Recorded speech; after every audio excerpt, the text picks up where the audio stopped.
नमस्कार दोस्तों, मेरा नाम है संदीप जोशी और स्वागत है आपका हमारे YouTube channel HDB Sandeep Joshi पर। तो आज हमारे पास एक बहुत अच्छा टॉपिक है।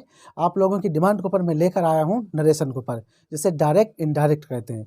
तो ये हमारा टॉपिक है नरेशन, यानी इसके दो भाग होते हैं, एक डायरेक्ट और एक इनडायरेक्ट। तो सबसे पहले हम समझते हैं इसके बारे में। इस वीडियो को आप बहुत ही ध्यान से समझना, क्योंकि इसमें मैं बहुत ही एक ज़रूरी बातें आपको बताऊंगा।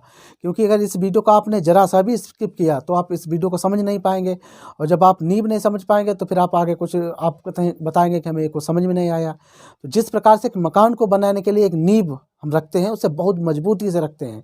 जब नींव मजबूत होगी तो हमारी बिल्डिंग भी बुलंद होगी। तो इसी प्रकार से ये डायरेक्ट और इनडायरेक्ट के जड़ है, तो मैं आपको बताऊँगा। इसे आप बहुत से ध्यान से समझना, ठीक है। तो हम देखते हैं। तो सबसे पहले हम आपको इशारा करते हैं नरेशन। नरेशन है क्या?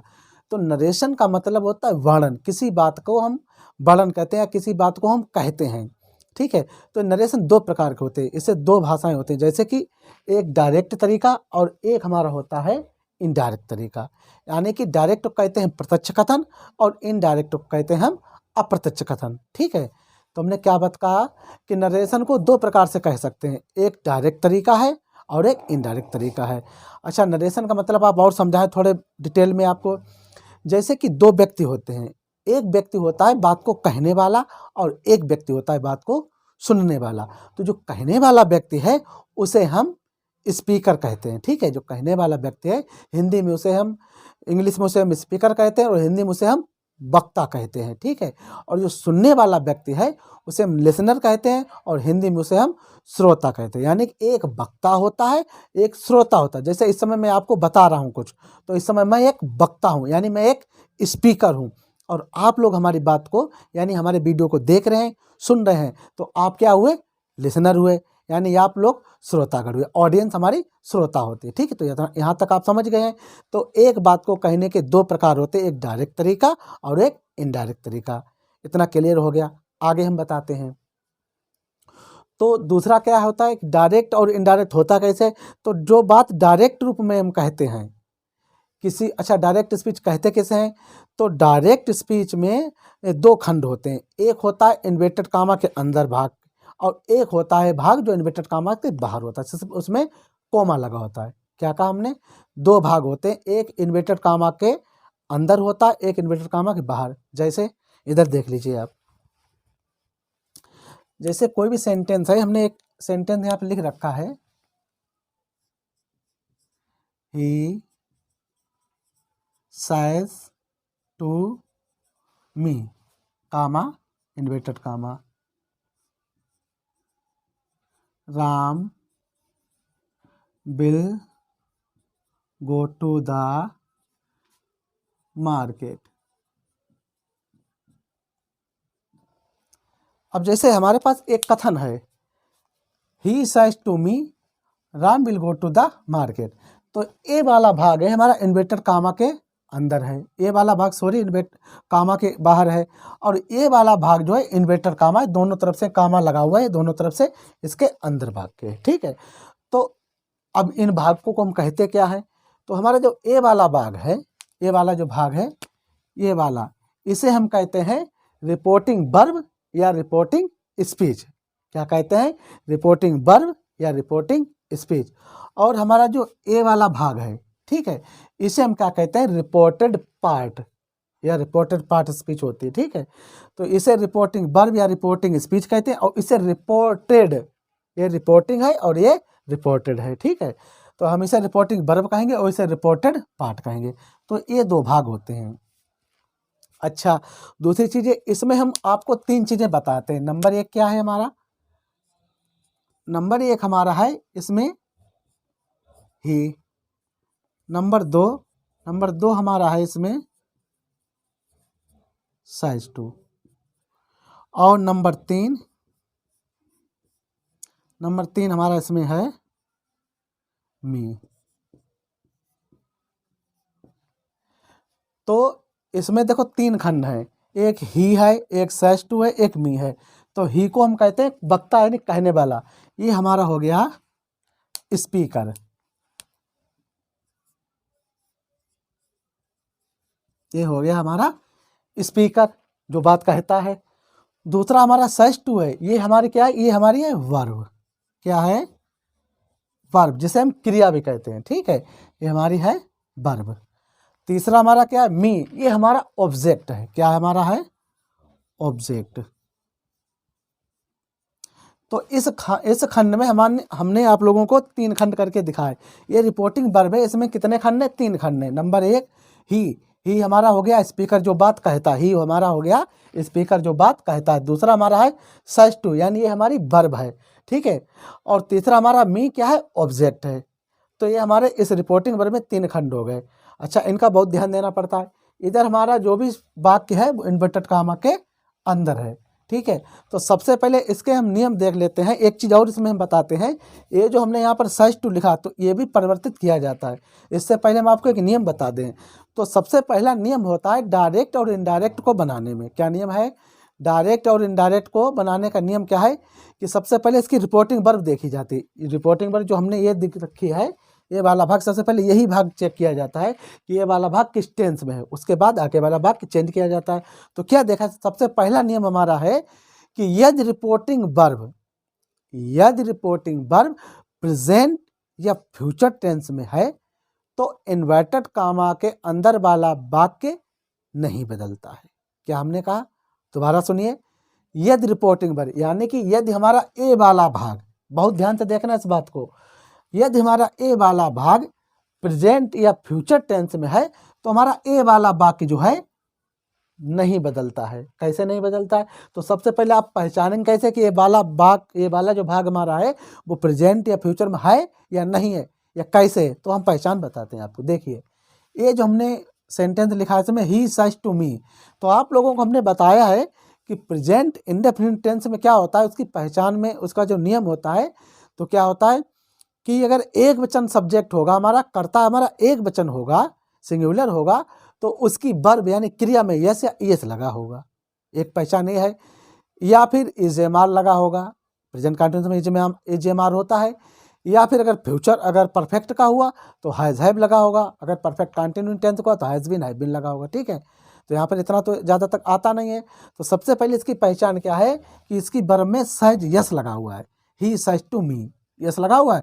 इसका मतलब है कि ये हमारा वाक्य प्रेजेंट टेंस में है। तो रूल के मुताबिक यानी रूल के अनुसार क्या हमने कहा, यदि रिपोर्टिंग वर्ब प्रेजेंट या फ्यूचर टेंस में होगी तो इन्वर्टेड कामा के अंदर वाला वाक्य नहीं बदलता है, ठीक है। तो हमारा क्या है, ये रिपोर्टिंग वर्ब प्रेजेंट टेंस में है तो ये वाला वाक्य हम बनाएंगे तो ये बदलेगा नहीं। अच्छा, इसमें इनडायरेक्ट जब इसे बनाएंगे तो क्या क्या करना पड़ेगा, तो सबसे पहले हमें क्या करना पड़ेगा, जब हम इसे इनडायरेक्ट बनाएंगे तो इनडायरेक्ट बनाने के लिए पहले इस भाग को लेंगे, ठीक है। तो हमारा वाक्य क्या है, ही सच टू मी है, सबसे पहले हमने ही लिया, ही ले लिया, ठीक है। अच्छा, एक बात इसमें और है, ये सच टू है तो ये परिवर्तित हो जाता है। इसके आगे बहुत से नियम हैं लेकिन हम थोड़े थोड़े नियम, एक या दो नियम लेकर आपको बताएंगे। तो सच टू है तो यहाँ पर क्या सच टू का हो जाएगा टेल्स और मी, ठीक है।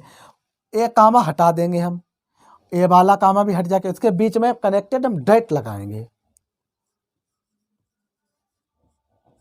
अब हमने इतना कर लिया है कि हमने ही यहाँ लिख दिया और सच टू को टेल्स में परिवर्तित किया, वो भी हम आपको बताएंगे टेल्थ क्यों हुआ, अभी बताएंगे आपको। उसके बाद हमने मी है तो मी लिख लिया, और ये कामा हटाने के बाद जो जगह ये बीच वाली बचती है यहाँ पर हमने डेट लिख दिया कि दोनों वाक्यों को हमें जोड़ना है, ठीक है। अब क्या है, नियम के मुताबिक यदि रिपोर्टिंग वर्ब यानी ये वाला वाक्य यदि प्रेजेंट या फ्यूचर टेंस में है तो आगे वाला वाक्य नहीं बदलता है। तो हमारा ये वाला वाक्य चाहे किसी में हो, हमें कोई मतलब नहीं, तो हम ऐसे उतार लेंगे। क्या है हमारा, Ram will go to the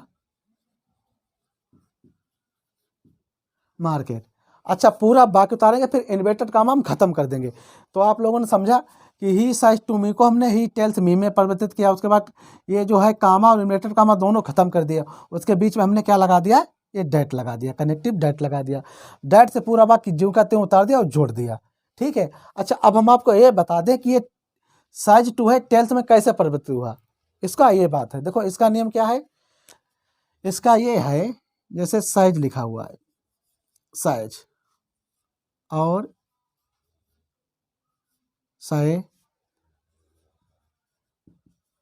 side, और इसके आगे टू लगा हुआ है, इसके आगे भी टू है और इसके आगे भी टू है। टू का मतलब मैं आपको एक पहचान बता रहा हूँ, वैसे हम ऑब्जेक्ट भी कह सकते हैं। यदि से साइज के आगे ऑब्जेक्ट लगा हो या से के आगे ऑब्जेक्ट लगा हो या सेट के आगे कोई ऑब्जेक्ट लगा हो, वो हम कह सकते हैं। लेकिन हम सबसे ग्रामर में ज़्यादा नहीं उलझाएंगे आपको, सिर्फ इनकी एक पहचान रखिए। अगर इनके आगे टू लगा हो, किसी के भी आगे अगर ये टू है हमारा, टू लगा हो, सेज टू हो, से टू हो, सेट टू, जैसे यहाँ पर सेज टू लिखा हुआ है, ठीक है, यहाँ पर हमने सेज टू लिखा हुआ, तो सेज टू का हो जाता है टेल्थ। यहाँ ऐसे हमने यहाँ भी ऐसे लगा दी, से है इसका हो जाएगा टेल, ठीक है। ये साइड है, इसका हो जाता है टोल्ड।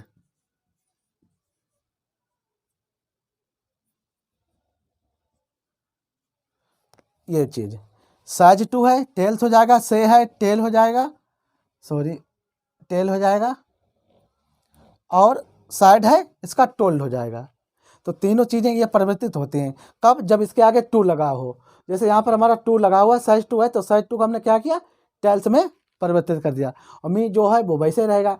उसके बाद भी ये भी चेंज होता है, लेकिन बाकी जो प्रोनाउन होते हैं वो हम अगले भाग में आपको बताएंगे। तो ये वाले इस प्रकार से बनते हैं, ठीक है। अच्छा, इस वाक्य को हम बनाकर आपको दिखा दें कि कैसे यहाँ पर ये वाक्य बनता है, ठीक है। ठीक है, दूसरा वाक्य हम लेते हैं, Sita will say, comma inverted comma, Ramesh bathed in the Ganga. दूसरा हमारा सेंटेंस है, Sita will say Ramesh bathed in the Ganga. तो इसे कैसे परिवर्तित करेंगे इनडायरेक्ट में हम, तो सबसे पहले क्या है, हमने आपको बताया कि रिपोर्टिंग वर्ब, सबसे पहले हम रिपोर्टिंग वर्ब देखेंगे कि रिपोर्टिंग वर्ब अगर हमारे प्रेजेंट या फ्यूचर टेंस में है तो इन्वर्टेड कामा के अंदर वाला वाक्य नहीं बदलता। सबसे पहला ये रूल है, ठीक है। तो रिपोर्टिंग वर्ब हमारे क्या है, सीता बिल से, बिल है यानी फ्यूचर टेंस में है तो वाक्य नहीं बदलेगा। कैसे से बनाएंगे, तो सबसे पहले हम लिखेंगे सीता और बिल से, उसके बाद एक कामा इन्वर्टेड कामा दोनों खत्म कर देंगे, इसे हम डैट से कनेक्ट कर देंगे। तो ये हमने डैट लगा दिया, ठीक, डैट से इसे कनेक्ट कर दिया। उसके बाद रमेश बात जिंदा गंगा, पूरा वाक्य ऐसे ही उतार लेंगे, Ramesh bathed in the Ganga. क्या हो गया, Ramesh bathed in the Ganga.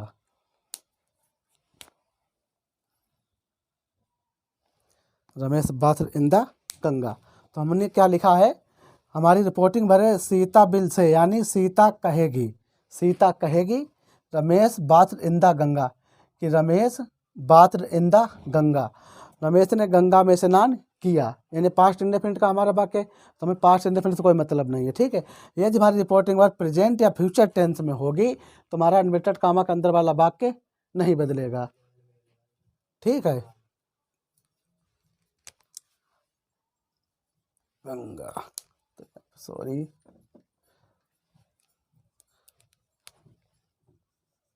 Ganga, ठीक है।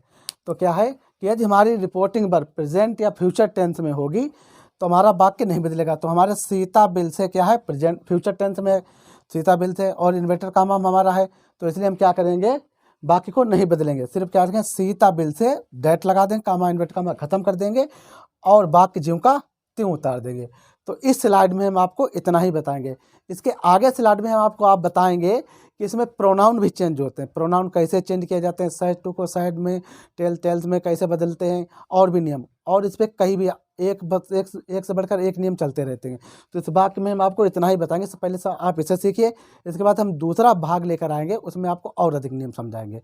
तो आज के लिए हमारा पूरा वीडियो देखने के लिए धन्यवाद।